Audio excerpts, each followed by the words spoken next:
Bonjour à tous et bienvenue au Comptoir des légendes, votre podcast mythologique. Cette émission vous est proposée par la maison d'édition Bilskirnir, spécialisée dans les récits héroïques et inspirée des différentes mythologies qui ont existé sur Terre. Aujourd'hui, je m'attaque à des mythes qui me fascinent, mais qui restent également particulièrement nébuleux et difficiles à étudier, du fait du manque de sources directes. Mais je vais tout de même commencer à gratter la surface avec cet épisode. Aujourd'hui, j'aimerais vous parler des mythes amérindiens du Nord et de la place qu'occupent les esprits animaliers en leur sein. Comme beaucoup de peuples autrefois, les tribus qui occupaient l'Amérique du Nord vénéraient des esprits et des dieux. Dans de nombreuses légendes, ces êtres surnaturels prenaient l'apparence d'animaux ou de bêtes anthropomorphes. Comme les dieux, ceux-ci pouvaient être bénéfiques, malfaisants, farceurs ou amicaux. Je vais ici vous en présenter quelques-uns. On va commencer avec le mythe de l'homme bison, qui est un récit central dans les croyances des peuples des Grandes Plaines d'Amérique du Nord, notamment parmi les tribus comme les Lakota, les Cheyennes, les Arapaho, les Blackfeet et tant d'autres. Il incarne la relation spirituelle profonde entre les peuples et le bison, qui était une source de subsistance vitale pour eux. Le mythe de l'homme bison se présente sous différentes versions selon les tribus, mais il partage généralement des éléments communs. Le mythe commence souvent par un récit de vision.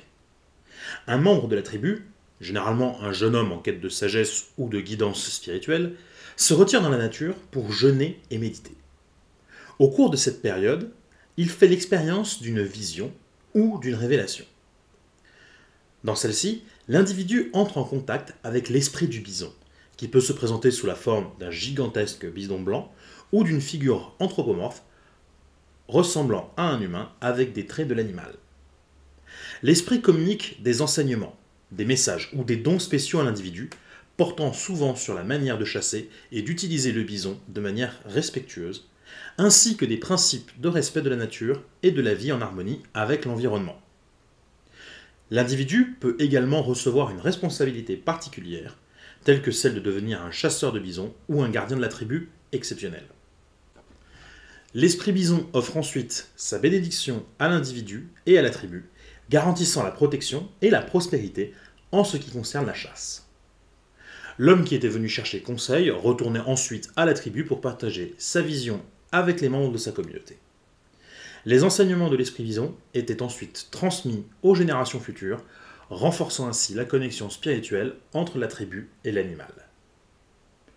Le mythe de l'homme bison est profondément enraciné dans la culture des peuples des Grandes Plaines, car le bison était une source de nourriture, d'habillement et d'autres ressources essentielles pour leur survie. Il incarnait la notion de respect envers la nature, la gratitude envers les dons de la terre et la nécessité de maintenir un équilibre spirituel avec l'environnement. En plus d'être une histoire spirituelle, le mythe de l'homme bison avait donc des implications pratiques pour la subsistance de ces tribus. On a là l'exemple parfait de la créature qui aide les tribus et occupe une place centrale. Mais d'autres ne se contentent pas forcément de venir en aide aux peuples amérindiens. Le corbeau, par exemple, occupe plus un rôle de farceur, de fourbe et de trompeur, mais aussi de créateur.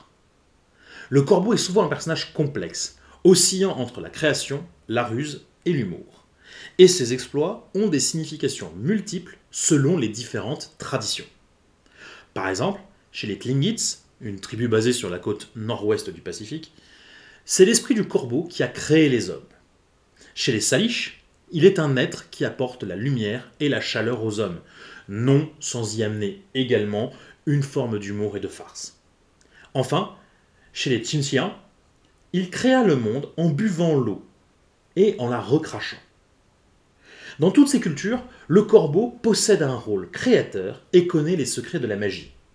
Mais c'est aussi un trompeur qui n'hésite pas à tourner en ridicule ceux qui s'approchent de lui, aussi bien hommes ou dieux. Un troisième esprit que je souhaite aborder ici est celui de Coyote. Dans de nombreuses cultures autochtones, Coyote est un personnage complexe qui défie les attentes. Ses actions peuvent être bénéfiques ou malveillantes, et il représente souvent la dualité et la nature imprévisible de la vie. Les histoires de Coyote servent souvent à transmettre des enseignements moraux, à expliquer l'origine du monde ou à fournir une compréhension profonde de la condition humaine. Chez les Nez percés, par exemple, Coyote est un agent de la création et de la transformation du monde, intervenant même dans la création des premiers humains. Exactement comme chez les tribus Modoc.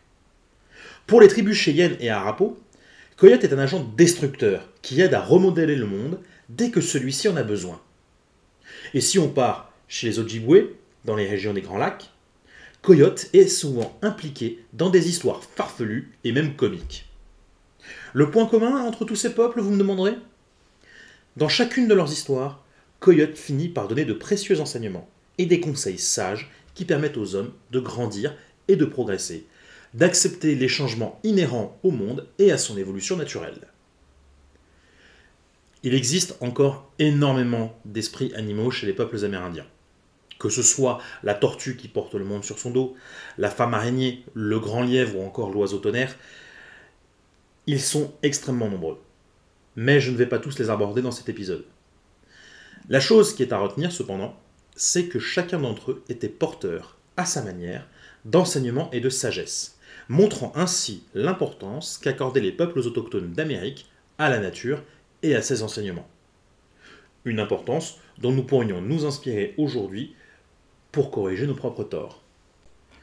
Sur ces mots, je vais conclure cet épisode. J'espère que cette petite introduction vous aura plu et vous aura fait rêver. N'hésitez pas à la partager autour de vous, aussi bien après une chasse fructueuse que lorsque vous donnez des conseils à vos enfants. N'oubliez pas que vous pouvez toujours me soutenir en vous abonnant à l'émission et en partageant vos avis et vos retours en commentaire. Si vous souhaitez en savoir plus sur mon travail et découvrir des histoires centrées sur les mythologies et reprenant les thèmes et motifs des grands récits d'autrefois, rendez-vous sur le site billskirnier.fr. En attendant, je vous dis à bientôt au comptoir des légendes, et n'oubliez pas que c'est mené par nos histoires que nous dirigerons notre avenir. Bonne journée.